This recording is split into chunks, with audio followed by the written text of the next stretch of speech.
Hey everybody, my name is Christopher Sean. I play Kazuda Ziono in Star Wars Resistance, and you are watching the Virtual Cantina Network.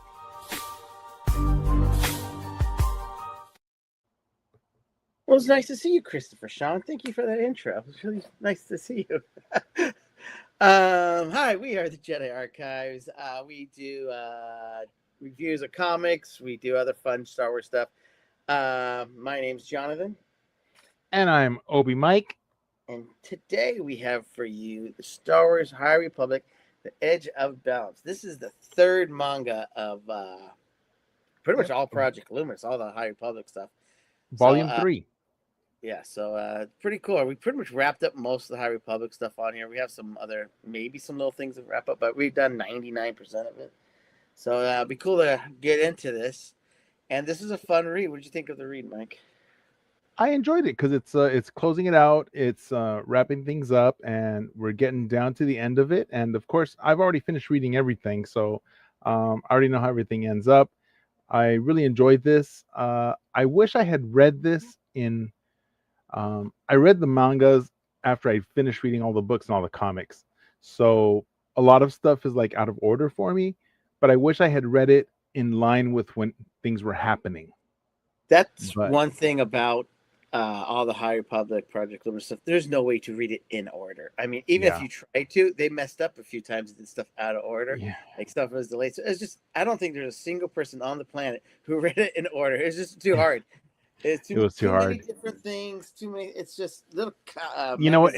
There were delays. There were some delays in publishing. I think they wanted it to come out like in order, but there were some delays in publishing. Too many venues of media. I mean, remember those inserts in magazines, and they like everywhere that stuff. It was just a little too much to keep track of it all. And honestly, that was kind of one of my things. I guess probably the thing that hurt. I love the High Republic, but if I had one gripe, it was just too many outlets, too many things to try and keep track of. And I think the point was that no one person was supposed to be reading everything. I think that was the whole point. They wanted it to be available for all different groups of people. So those that read comics would have the High Republic in comics form. Those that read novels would have the novels. Those that read the adult novels would read the adult novels. Those that read children's issues would read children's. Those that read manga would read just the manga. So you don't have to read everything, but then you have people like me who like to read everything.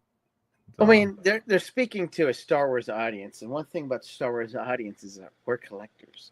We want it all. So it's really tough when I'm saying like that. It's not the casual fan. That Star Wars doesn't have too many casual fans. So you can but remember, John, the thing is that they were trying to capture new audiences. Yeah. And I think that it's true for us that we want it all, but I think that the Project Luminous was reaching out to capture new fans. I absolutely agree. That was their plan.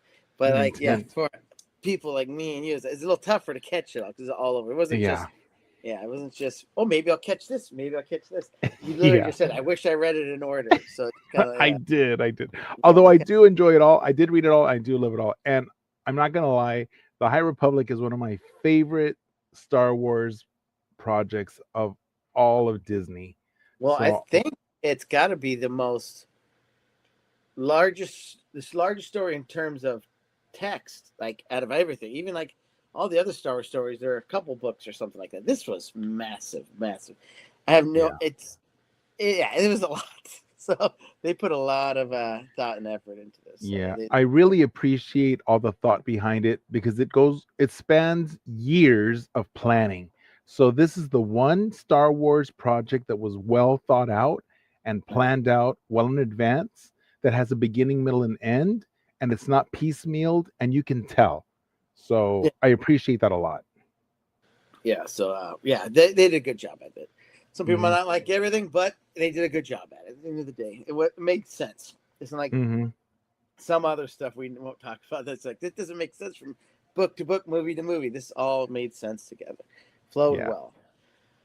All right, let's talk about this actual book. Well, so this is Star Wars High Republic: The Edge of Balance. Here's the cover. This is by Daniel Jose Older and Shima Shinya. Art by Mizuki Shakakibara And the artwork is fantastic, I've got to say, because it is, I mean, the artwork is cinematic. When you're looking at the art, you can just get lost by looking at the artwork. You just flip through it and it's very dense.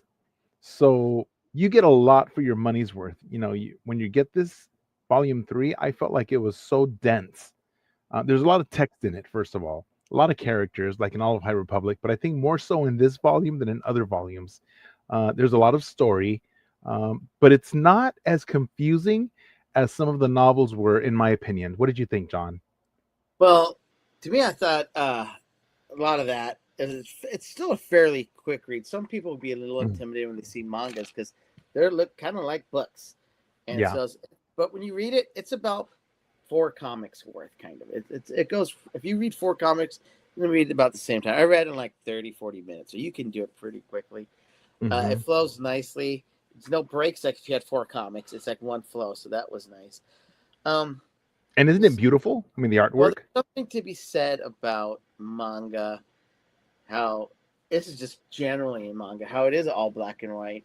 Some people like it, some people don't. Some like the art I'm looking at now is fantastic, but it's doing a lot of the work for me. And so I think that's one of the things about manga is they don't do color because they want you to use your imagination. Yeah, So you engage more, and so it is more work, but it's a little bit more rewarding. And I know it's not for yeah, everyone, but it's you get to kind of make it like you read when you're reading a book almost. You get to hmm make up the landscape and the other describe it. At the end of the yeah, day, you're still making up in your head. So they do a yeah. good job of that. And I you do know like what's funny? you know You know what's funny, John? It's funny because the manga come with a full color illustration on the cover, and I think the first pages, I think the inside cover yeah. is in full color. And so as I was reading the story, I get so engrossed in the story that my mind sees it in color based off of the covers. So even though they're not in color, I forget that it's not in color when I get so into the story. So I really enjoyed it. Well, it's funny because a lot of the characters. So that's one thing about this one is, except the female protagonist's name, I forget her name. Everyone else you see in other comics or Lily something. Toraasi. Mhm. Yeah. So you know what they look. I mean, no spoiler, but we're going to go over it. You see Master Yoda. You see these other characters Mhm. in other forms, so you know what they look like. So a lot of it is like when you're going through it, reading it, it's automatically populates like, Right. uh, You see them in your yeah, mind. hmm But even Lily, you see her on the cover. yeah. You do see them on the cover what they look like in full color. So this is um here. Let's go into the let's start here. So this is the destruction of Starlight Beacon also destroys the peace once protected by the great Jedi of the High Republic era. In the year since Jedi Knight Lily Toraasi defied the Council's order to return to Coruscant, the Nile continued to storm through the galaxy, advancing in from the outer rim and expanding their territory despite the encroaching storm wall. And despite the encroaching storm wall, Lily stands her ground and reestablishes Banki's Jedi Temple. So remember, it was destroyed in Volume 2.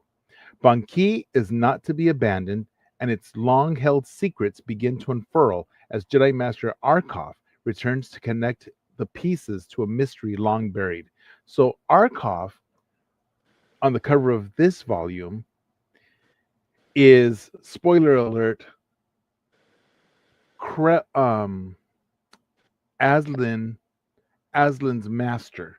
And Former master. Aslan, Yeah, well, former master, because yeah. Aslan fell to the dark side when he was exposed to the Nameless way back when in phase 2.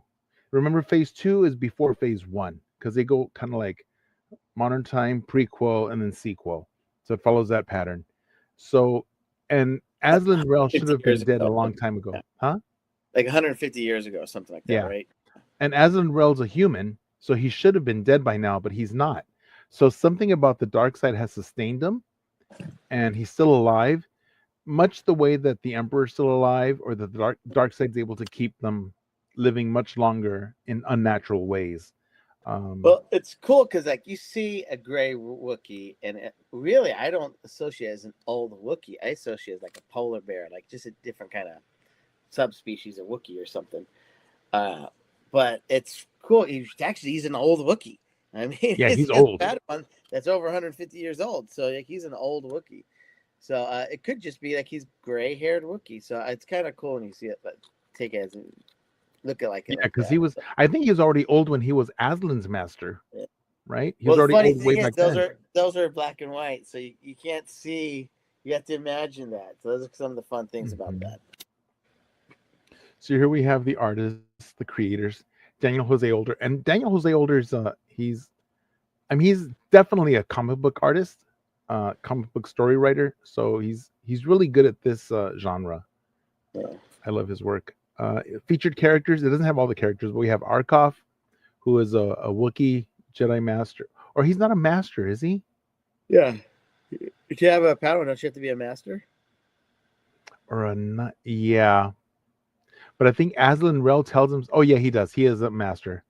And Lily Toraasi, who is she's also a I'm just knight. She's been elevated, but now she's in charge of this temple on Banki. We have Aslan Rel, who is Arkoff's former Padawan, but way back when.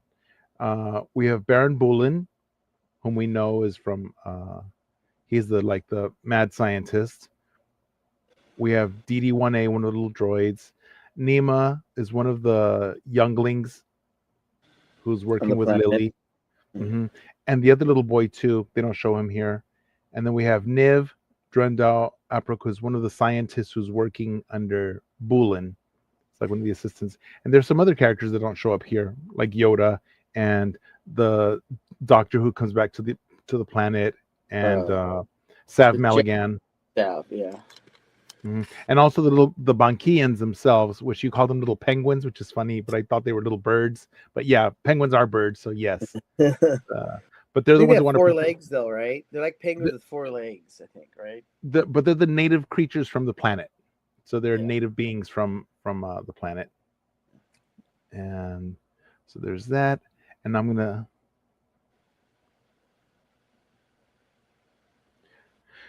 I guess we can go to. We can just I can talk share. about it. Yeah. You know what? I Um, can share the. Well, let's start setting up. The Edge of Balance Volume 3 opens up with the aftermath of the tragedy, because if you'll recall in Volume 2, it ends with the death of her Padawan, who was just about to be knighted, right? He was just about to graduate. Because Lily Toraasi had her Padawan Kieran, right? And he got betrayed by the villager who was a traitor, right? He had snuck in with the what are they yeah, called? When they didn't he have the seeds, or is that the He's the one first who book? brought the seeds, right? Well, he Yeah. brought the seeds originally. He was one of the refugees, but Yeah. he had been implanted by the what are they Drengir. called? Well, he had the Drengir seeds, but uh, the Nile had sent him in to infiltrate, Oh, yeah, yeah. and so he was one of the Nile infiltrators, and he planted the Drengir seeds, and that's what started the whole thing going bad on the planet. And so when Kieran went and saw him, he thought he was being captured by um, the Nile. So he's like, "Oh, you're here. I can rescue you." But what ended up happening is he killed him. His guard was down, and so Yeah. Kieran was killed. And that was actually a really I didn't expect it. I mean, I kind of expected it, but not really. And it was a really Well, sad the scene. one thing about the High Republic is they kill a lot of elderly Jedi. They don't kill a lot of young ones. Yeah, That kind of caught me off guard. If there's an old master, they're going to be dead. They just yeah, like to kill, especially if it's not a legacy character like we heard somewhere else. But it's just like an old I mentor know. character and we're following a young Jedi. They're going to kill the master. That's just something they like to do. But this was a young budding Jedi Knight, and they killed him. So it's definitely different, and it's good because you don't expect it. So And he was a really positive one too, yeah, like a really good one, like even more positive than Lily. So yeah, it's kind of weird because he balanced her out a lot, and so you thought, oh, he's gonna make a great Jedi, right? And so for him to die like that, it was really shocking to me. And so, I mean, I got teary eyed. I'm not gonna lie, it was a harsh death for me. And Lily also gets affected, and so now we come back right after that death, and she's dealing with that grief, and so she comes back to the planet because they've evacuated everybody, right? Because a lot of people died after the attack by the Nile, and so she comes back and she has to rebuild that outpost for the people to come back because the refugees still need somewhere to live. So they had gone to um, they did their relief efforts at Port Haley, remember? And this new settlement was supposed to restore hope after the Nile's devastation. But there was a mysterious force disturbance and the whispers of the Nile resurfacing, and now she has to confront her grief while defending a fragile new beginning. That's a setup for this. Now, in this volume, Lily's story moves off of Banki and integrates more tightly into phase one's closing conflicts, and it mentions Starlight Beacon's fall because it tells us it's a year after that. So a lot of time has happened, and it does also mention previous characters, tying it closely together. It mentions Master Arkov and Vildar Mac, and it connects it to the larger galactic chaos that's going on, and also it's marking the end of one era and the uncertain dawn of another one, echoing the whole turmoil across the Republic. And whereas Volume 2 is about rebuilding, because they were all rebuilding, and then it all got destroyed, Volume 3 now is about the reckoning, because it all got destroyed. So now they're dealing with the aftermath, the emotional aftermath. So this one's a lot more quiet and a lot more introspective, and it's exploring more the aftermath. So at the very beginning, we have Lily, and she's like reflecting, and she's dealing with the loss of her Padawan, but she's not sad. She's more like he's one with the Force, and she's actually accepting it more, because at first it was hard for her. Yeah. And so she's not feeling anger. She's more at peace, and she's able to accept it. And this volume deals with more her inner conflicts and how she's growing. So her arc, if you look at Lily from the very beginning, she was very like an insecure Jedi, and now she's becoming a much more how would you describe her, John? Well, it's interesting because I feel like when I read this, I've kind of felt like she, in a degree, completed most of her arc. She just needed to finish it. It's almost like they did the first, second, and third act, and all that's left for her is the fourth act. The arcs in this book really was Azel. He had almost like a bigger arc. He had the one that So it's very. She was obviously startled by what she sees the wooden bodies. Oh yes, yeah, but it was really she was more like, I did not get the fact that she was internally struggling or had to really even overcome nothing. She was already almost like ready. So yeah, she's I at really peace. Yeah, she's at peace. So to me, I didn't feel like she had much of an arc in this one at all. She was just like there, just had to finish the story for her. Yeah, because she's completed her. I think she's completed her growth. She's like fully matured at this point, because even Sav has helped her grow, because Sav was telling her be more like water, right? And so she's like, so she's fully growing. So the most of this issue to me was finish this story, but we'll have an arc with Azel.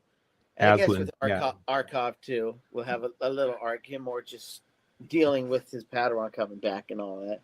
Because you can tell something's off with Arkov too. Yeah, because he's very pensive. He was a little hesitant when they said they were gonna bring him. Because, so that they find these wooden humans, and they're calling. Well, they came out of the grave. Yeah, because they buried everyone who died, but those that had been infected. By the Drengir came out of the grave as like trees. They're wood people, but they're not harming anyone. They're actually warning them to run. So the first one who originally died,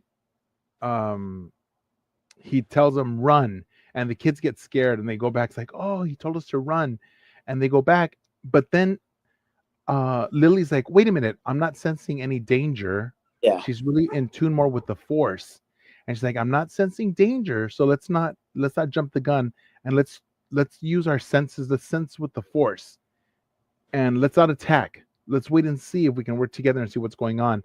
And that's when the Drengir does come back, and he says, we're all trying to escape, but we can't. There's a danger coming, and she said, let's work together. Yeah, well, they find the wooden bodies. They bring out the big guns. They call Master Yoda to help with this, which is kind of cool to have Master Yoda come in this because he's largely for most of this whole Luminous, he's been a cameo. Mm-hmm. There is a cameo in this too, but they bring him in, which is really cool. They bring him in, and then he even says, "Well, we need someone a little more in tune with stuff like this, force creatures and stuff like this." So they said, "Oh, we have just a person. I don't know if he's in prison or if he's just in a light security holding Well, cell." remember, he is under guard. He's under guard and locked in because he's under Reith Silas's protection. Not protection, but Reith Silas is working with him to get information to find out how they can stop the blight. Yeah. And so but he's not able to leave his cell. And so he is in a prison of sorts back on Coruscant. Because remember, the blight has already reached Coruscant, but they're not telling anybody because they're keeping it at bay with their force, like with their prayers or whatever. And they just haven't told the Chancellor, if you're keeping in story with the novels. Yeah. And so that's why Aslan Rel is there, because Aslan Rel did confront the Nameless. He did survive because Arkoff rescued him when he was abandoned and confronted the Nameless, and that's when Aslan took out his eyes. Yeah, because he just he didn't want to see that anymore, and that was in the other manga, and it was just that was pretty gross. But it's funny because he still sees. He still sees, and whenever he sees Archon, he sees a monster. It's kind of hideous, yeah. So, but Yoda decides to bring him in, and he's even a little hesitant, but he's like, "No, you need to be there." And I think Yoda's being a little sly too, because he knows Arkov's there, so he knows will help him heal, both of them heal, not just use him to help with the thing, but like, oh yeah, your master's there, maybe it can help heal. And John, the other reason why they want to bring Aslan is because they found something and they have it there on the planet, and it's his journal.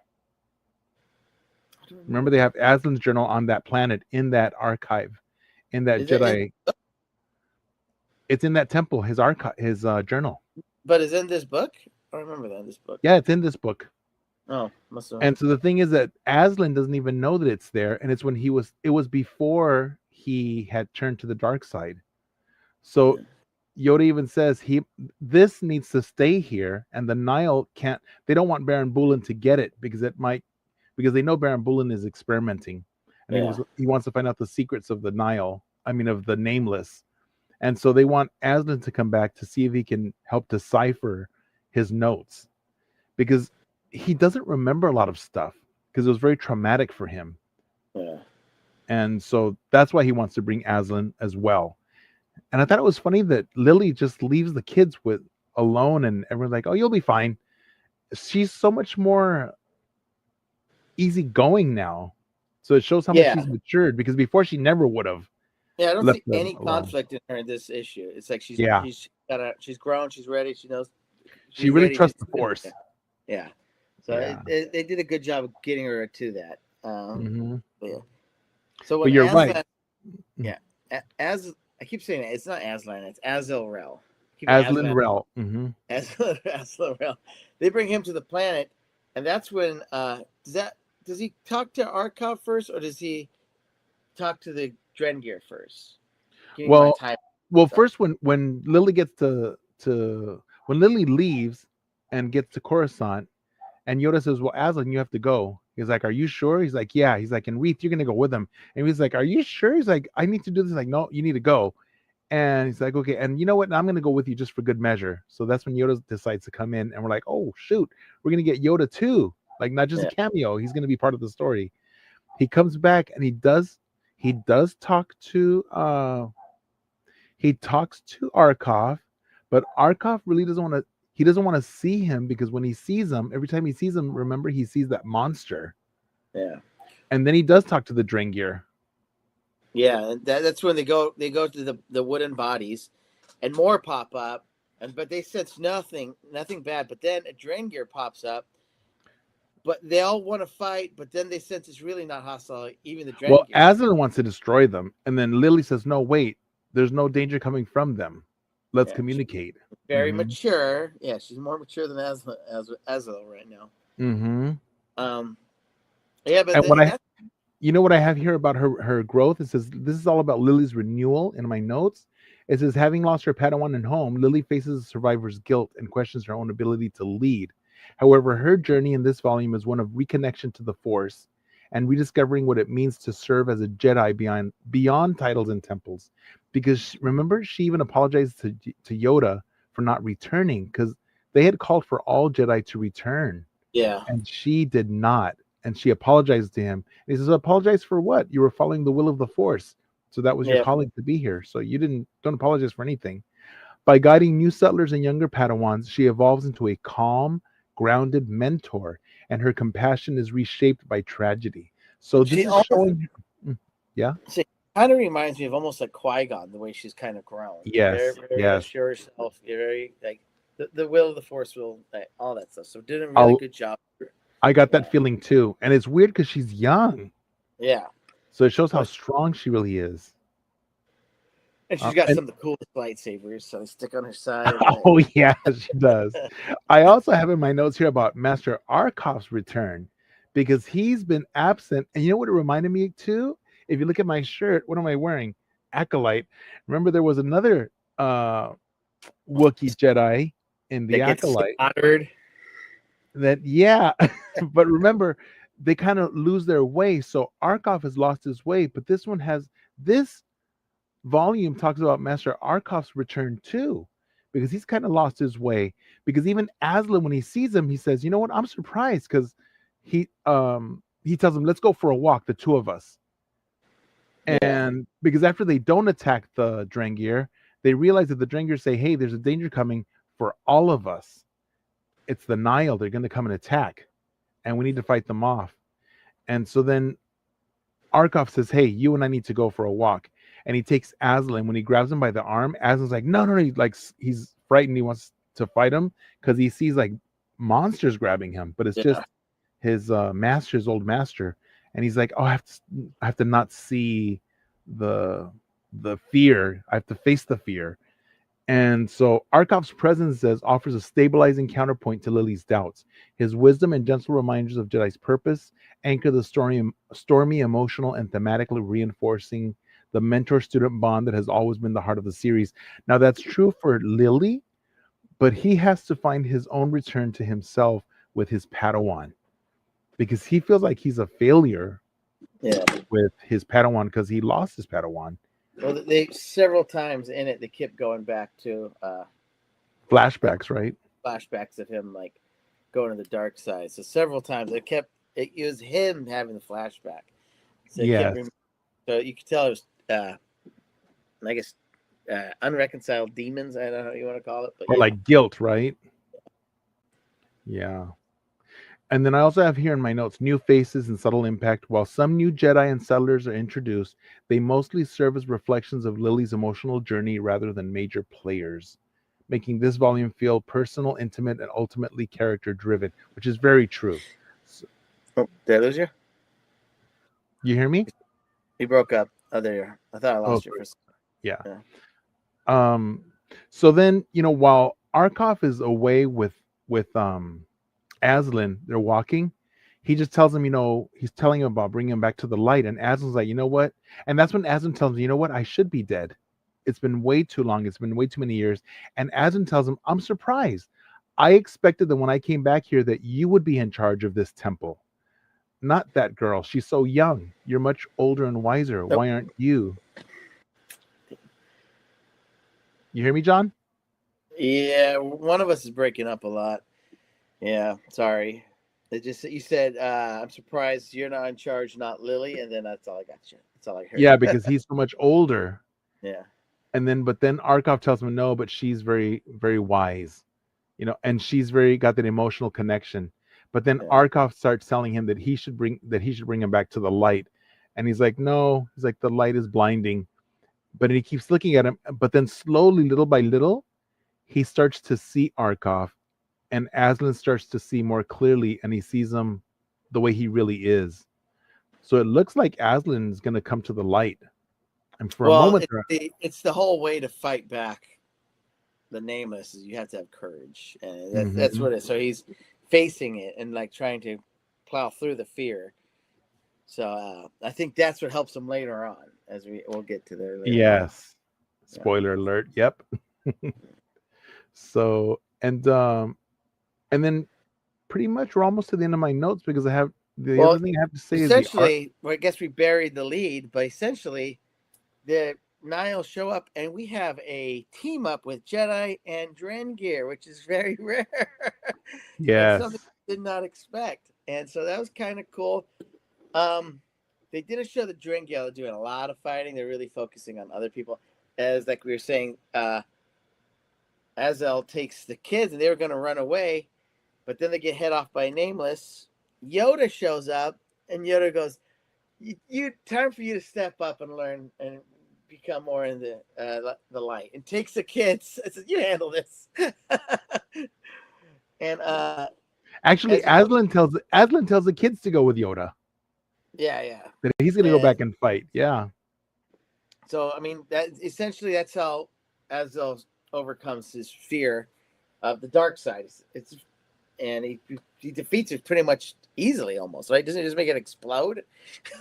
Yeah, he does. Yeah, it just makes it kind of explode. He's very powerful. Aslan's really strong. Yeah. So, but I think he's afraid of the Force and using the Force because it'll take him to the dark side. So I think he's right. He's lived in the dark too much, and he doesn't really want to be there. Mm-hmm. But also doesn't think he deserves the light. So he kind of it's very tough for him. He's a very he's complicated. A very good arc for him. I mean, that's what I say. He was the one that grew the most in this. Going in. Yeah. He's not even in the start of the issue. You don't think he's going to be kind of the one growing. They're on Batania. I can't remember the name of the planet. But Bachi, name of the planet. Bonkian. Yeah. You're on there, and then all of a sudden we pull in this character from Coruscant, and he's the one that has the most growth. So it's really cool. Yeah. That's what I enjoyed about it. And we didn't really talk about Sav because Sav takes off. And when Sav leaves, Shosho leaves with him, the little penguin bird, right? He's like, "No, I'm going to go because I want to save my planet too." Because Sav says, "I need to get to that moon because that moon," and this is really cool, there's a moon that in its rotation, part of the rotation is in the free space, and then part of it goes into occupied space. Oh, the inclusion zone. The occlusion zone, right. So it says right now the moon is in our space. We're going to get on it because the Nile are going to try to occupy it when it goes into the occlusion zone. But we need to be there to make sure that to not let them. Because once they get on it and they come into our free space, they're going to try to overpower us. So Sav takes off and Shosho goes with them. And it's like, "Okay, fine, come with me." Because Shosho's training now because Shosho wants to save her planet too. Yeah. And it's like, "Wait, come on." So Shosho goes with Sav.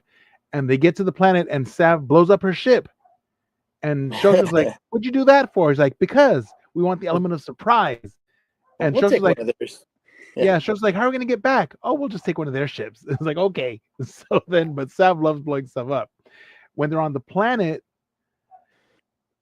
Sav is like, when they get into the occlusion, Sav sets up a monitoring system, and all of a sudden the monitoring system goes out, and that's how Sav knows that they've crossed into the occlusion zone. And that's when Shosho goes and says, "Oh, they're coming." They see lots of Nile ships coming into the moon. Shosho goes off to go like attack, right, with a spoon or a spork. Like, Shosho's so funny, but he's brave. Shosho goes with the spork, and then Shosho trips and falls, and the Nile hear him, and they start shooting. And Shosho starts running, and he bumps into it looks like a sloth. It actually looks like a Pokemon sloth. Yeah, it's just some sloth creature. He's furry. He's got 3 eyes. Apparently, it has Force abilities. Though, yeah, it has the Force. So that's why it comes into play later. And that's why the scientist was coming there, because Baron Bulin sent the scientist assistant to go there to collect any Force beings to feed the Nameless. And was it to feed the Nameless or to experiment on? Well, to both experiment on and feed the Nameless, because the Nameless need to feed on the Force. So Shosho like takes off with that sloth, Pokemon sloth, and they head back to Sav, and Sav's like, "Oh, now we're a quartet," and they're like, "Okay, let's go." but the Nile end up capturing the sloth, and when they capture the sloth, Shosho sneaks on board with that ship to And try and save his friend. save his friend, the sloth. Yeah, and that's when they find out that the sloth has force powers, right? Uh, or is it after? Because Sav sees it, All I know is they said they took it because it has force powers. That's all I right? remember. Yeah. So that's the end of that story, which I'm gonna guess that's why there's spinoffs. But Well, there's yeah. more. There's more. Edge of Balance. We're not done because there's a volume 4. Oh, there is. Oh, okay. I thought Yeah, there's a there was volume just one. 4. No, there's Okay. still a volume 4. I know there's 2 spinoffs, so let's go with that. All right. So we have. All right. Mm-hmm. Volume 4 is the last one, and then we have the spin-offs. All right. But then at the very end, final thoughts. Let me see. I just said the battle was pretty cool to see them fighting with a Drengir. It was definitely a different Drengir. It's a very slender one instead of the big meaty bushes we see a lot. It's more of like a slender, viney one. You don't and see it too much action, but you do see it enough to let you know it's helping. But they mm-hmm. kind of handle the nameless and the now fairly easily, but they even say it. We just got to have courage. They know how to fight against the nameless now, so they're Yeah. not nearly intimidating as they were. And The other thing I learned too is that the Drangir evolve differently on every planet depending on whatever plant life is on that planet. okay, So that's why they evolve differently on this planet, so on was the Banki. Drengir afraid of the nameless or is afraid of the Blythe? The blight. They wanted to get Okay, away from the blight because the blight would destroy them. That's why they okay, were afraid the blight was coming. And so the blight is spreading. And so the yeah, thing is, I know why the blight is spreading because I've already read all the books. So the blight is sort of connected to the nameless, but not really. I don't want to do any spoilers, but they're connected. yeah, So the nameless are not causing the blight, but it's because of the nameless that the blight is coming. And yeah. so the Drengir know that the blight is coming. They want to get away from it because it's spreading. So yeah, overall, I liked it. It was a good read. It was Mm-hmm. not as can get intimidating when you pick up mangas. They're black and white. They're a little thicker. Most people are like it's like a little bit of a chore to read, but it's not really. It goes quick. Like I said, 30, 40 minutes to read the whole thing. You get to use your imagination a little more with the coloring, stuff like that. It's engages your mind a little bit more. It doesn't do it, doesn't do it all for you. But no, it was a good read. You got to see something really cool. You got to see a Jedi fight, the Nameless and the Mm-hmm. Nile. It's pretty cool. And you got to see a very interesting character in Azo have a really cool arc. So I enjoyed it a lot. Yeah, actually, lots of good, cool arcs because you saw some arcs for Arkoff, for Aslan Rel, for Lily Tori Asa, um, also for Shosho. A lot of characters, even for the kids. I think that this one it brought the trilogy to a volume 3 brings the trilogy to a gentle, reflective close. So I guess this is the close for the trilogy, but the spin-offs do. There are 2 spin-offs. You're right. So this trilogy it does end, but the 2 spin-offs are connected to it. Yeah. So It yeah. has the same characters on the cover. Yeah, So same yeah. characters, you're right. That emphasizes the growth through loss and the resilience of hope. And it stands out for its emotional depth and the closure for Lily's arc, the thoughtful exploration of rebuilding after tragedy, and the strong visual storytelling grounded in compassion and calm, and also the subtle integration into the greater High Republic mythos. So while this was less action packed than earlier entries, the Volume 3 strength lies in its quiet wisdom. And for those readers who've been following Lily since Banki, this finale feels both cathartic and complete, and with serene meditation on what it truly means to find a balance in the Force. And I agree with that. So Yeah, I want to give it. I'll give it four holocrons. So I'm not a big. wow, Yeah, but like it's something about uh getting through something that can be a little intimidating is rewarding. A yeah, big old puzzle there, 1,000 piece, 2,000 piece puzzle. intimidating, but you finish it, it's rewarding. So I say like these mangas can look intimidating, so it's really rewarding when you get through it. And it's a good story, and so I enjoyed it a lot because of it. And I learned a lot from the Azel and stuff like that. It was a good read. Mm-hmm. I agree. So, same as Jonathan, I give it 4 holocrons because it was a lot of reading. It was very dense, but it was very understandable all along the way. So, like I said, even though it had a lot of characters and there's a lot going on, it's not confusing. And at some point, I needed to go back and reread a little bit. If I got a little bit lost, I just went back and looked at it and I said, "Okay, I understand what's going on." But it was thick and it was dense with a lot of characters and a lot of stuff. But overall, for all the reasons that we've shared, it was a very satisfying ending to the trilogy of the manga. So I enjoyed it. And I was not a manga reader before this, and I really enjoyed it. So good intro for me. I lost you for a second. You said I was not a manga Reader before this. Yeah, It me was a neither. good It can be introduction for me. intimidating. Luck. Were these ones when you buy them hard copy? Are they reversed too? No. Okay, So because I'd read the digital copy, and you just scroll up. So that's the other thing about mangas. You read them, the traditional ones, they're reversed. So it can be very. yes. Yes. So my paper copies from back to front. Oh, there are. Yeah, so that can be very Yes. intimidating. So yeah, I get it. So yeah, but Yeah, if you my can paper do it, copy is back to front. yeah. So it's still Yeah. it's intimidating. It's a fun read, so it's definitely worth So it. when I picked up the volume 1, I had the paper copy and I was reading it normal. And I'm like, this doesn't make any sense. I'm like, what? Some kind of So weird flashback. I'm like, but even the dialogue was wrong. I'm like, this doesn't make any sense. What this happened? Like, what? I was all confused. And then I realized, oh, I need to start back here. And then I started reading. Yeah. So yeah, when I first picked it up, it was, but I think they changed it. And now the later ones you read from front to back. I have to go back and look at them, my hard copies. Yeah. But the first one I got was from back to front, and I was so confused. But yeah. All right. If you like this, we have a lot more on our YouTube page.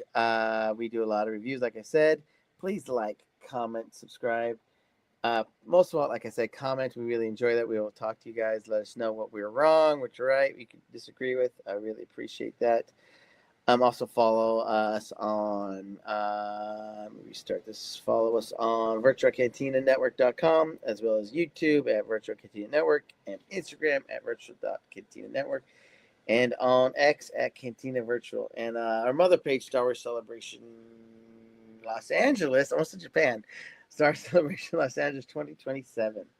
Yeah, that's where you're going to find us. Me and Mike, we kind of live there. And we all our other videos and stuff are there. So it's a really fun place to be. Yep. All right. Anything else, Mike? Nope. Glad you joined us, and keep following us and check out all our cool stories. And we're going on what is it, since 4 years? Yeah. I think we just did like 100 and this would be like 110 or something like that episode. Something like This that. is 109. our 105th episode, I think. Well, I thought including everything, this is up there. Like this is our 105th comic book review. Yeah. So yeah, but we've just finished our 4th anniversary this May the 4th. On top of that, we will be doing our reviews of Visions. That'll be our next 3 episodes. So if you like Visions, oh yeah, similar to manga, has a lot of the nice styling and stuff to it. Catch that out. We're gonna do those. We'll have Bryce with us. We'll do 3 at a time. We'll do it like our after shows, kind of. We're gonna talk about it, reflect on it. It's just they release all 9 at once. We can't do an after show on all 9 at once. It'd be too much. So we're gonna do 3 at a time. So those will be our next 3 episodes. So.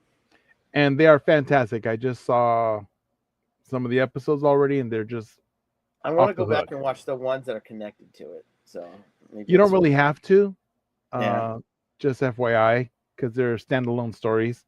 So you don't have to.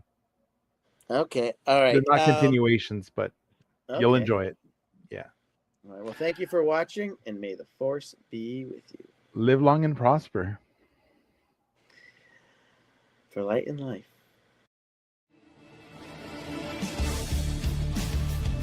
Hi, this is author Timothy Zahn. You're listening to Virtual Cantina Network.